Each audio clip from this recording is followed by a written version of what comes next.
apektado na rin ang wildfire sa Los Angeles, California, maging ang mga Pinoy na nakatira doon. Para kumustahin ang kanilang sitwasyon, magkakausap natin si Marigold Haber Dungca na 13 taon nang naninirahan sa California. Magandang tanghali mula dito sa Pilipinas. Magandang tanghali sa iyo, Cheryl. Magandang gabi dito sa Los Angeles. At salamat po sa inyong oras. Kumusta? Kumusta ang pamumuhay sa Los Angeles, California kasunod nga nitong malawakang wildfire? Marigold. Alam mo, masasabi ko, Cheryl, hindi pa normal ang kabuhayan dito sa Los Angeles dahil tuloy-tuloy pa rin yung mga sunog dito. Meron pang mga 4 na sunog na binabantayan at saka tinatry na maalipulan ng mga firefighters.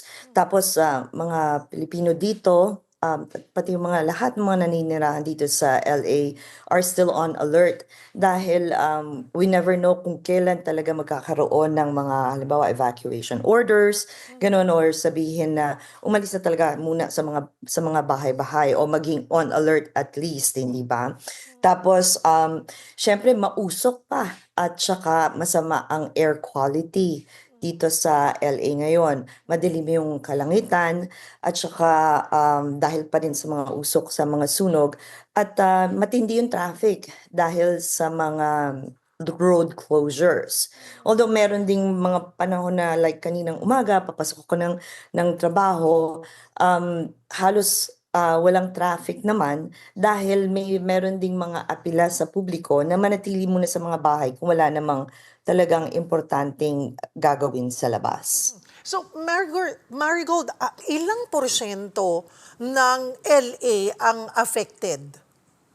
Alam mo, malaki kasi ang Los Angeles, Los Angeles County, hindi lang talagang Los Angeles City ang affected.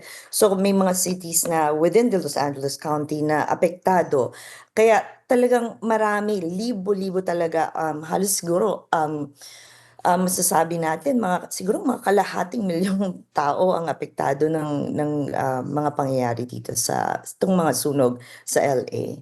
And dun sa update, ginawa ka na naming correspondent. Total, yan din ang iniwan mong trabaho dito, di ba, Marigold? Yes, Ilang oo, mga oo. kababayan na natin dyan, yung na-report na pinalikas dahil sa wildfire, may mga balita ka ba sa sitwasyon nila? Ano ang mga naririnig mo? Alam mo, I can only imagine na meron talaga mga kababayan tayo dito sa LA na nag-evacuate. Pero wala pang report ang consulate as to ilan talagang mga Pilipino ang apektado nito. Yun nga, hinihintay din natin yung mga sasabihin ng consulate. Although meron silang pinalabas na parang appeal sa mga Filipinos to heed any evacuation warnings or any evacuation orders para alam mo yun, ma-avoid kung ano man ang maging sakuna sa kanila at kanilang mga pamilya. Saan ka ba located? Saan ka nakatira? Gaano ka kalapit or kalayo pa doon mismo sa wildfire? Nasa loob ka nung, sabi mo nga, LA County. Yes, Okay. oo. Bali, yung pinakamalapit na wildfire o na sunog dito sa amin ay yung Hearst Fire, which is like 9 miles mula dito sa bahay namin. So ito yung Hearst Fire sa may Silmar, pero meron pang mga ibang mga sunog, yung malaki yung sa Palisades Fire, at saka meron din na Eaton Fire naman sa may Pasadena and Altadena areas. So, yeah, 9 miles yung pinakamalapit. Although yung mga Pasadena at saka yung sa Pacific Palisades, that's about mga 30 miles from home. Hindi pa naman ba kasali yung inyong lugar sa kailangang mag-evacuate? Kung sakali ay nakahanda na ba kayo sa paglikas or naghahanda na rin kayo? Alam mo, talagang thankful talaga ako, nagpapasalamat ako at hindi kami napasama sa any evacuation orders. Although kahapon talagang kasi next city na kami sa Silmar, so talagang nagre-ready na rin kami at handa na kaming maglumikas kung meron mang magkaroon ng ganoon na order. Kumusta yung pagresponde ng mga otoridad dito sa wildfire? Talaga bang hirap sila? Ano yung challenges daw for them? At nakikita ba natin na nako-contain naman na ito or talagang lumalawak pa yung naaapektuhan ng wildfire? Oo, ang problema dito although talagang, na-stop na yung progression ng marami dun sa mga sunog ano, pero tuloy-tuloy pa rin yung sunog. Ibig sabihin yung progression lang ang nai-stop, pero minsan may mga sumusulpot pang ibang maliliit na mga sunog ano. Talagang all hands on deck naman dito kumbaga.